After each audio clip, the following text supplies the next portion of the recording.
با گذشت ایام و تحکیم استقلال، روحیه ایدانه و تنتنه‌های جشنی فضای کشور صاحب استقلالمان را فرا گرفته و آن همه مشکلات و معماها پس سر گردیدند و دستاوردهای دوران استقلالیت از آن گواهی می‌دهد که مردم وطندوست و سربلند کشور در تحکیم اقتدار اقتصادی تاجیکستان سهم ارزنده می‌گذارند.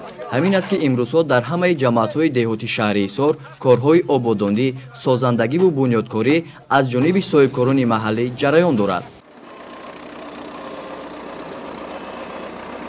бахшида ба 30-солагии истиқлолияти давлатии ҷумҳурии Тоҷикистон дар ҳудуди ҷамоати деҳоти Нообод 44 та иншоотҳои ҷашнӣ ба нақша гирифта шуда аст ки аз он ҷумла 32 иншоот бахшида ба ҷашни Наврӯзӣ 26 иншоот бахшида ба 28-солагии истиқлолияти давлатии ҷумҳурии Тоҷикистон 6 иншоот ба истифода дода шуд. Айни замон дар 10 иншоотҳои ҳудуди ҷамоати деҳоти Нообод сохтумон бо маром идома дорад.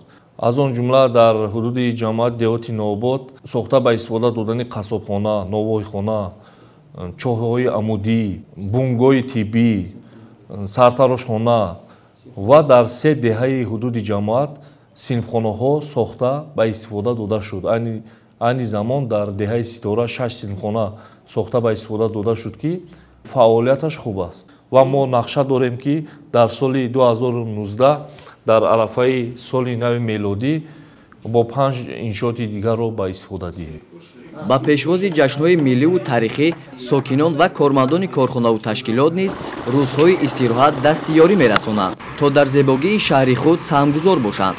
боиси сарфарозист ки ҷашнҳои давлатиро сокинони заҳматпешаву бо фарҳанги шаҳри Ҳисор бо рӯҳияи бунёдкориву созандагӣ истиқбол гирифта барои боз ҳам таҳким бахшидани пояҳои давлатии ҷавонамон саҳми ватандӯстонаи худро мегузоранд.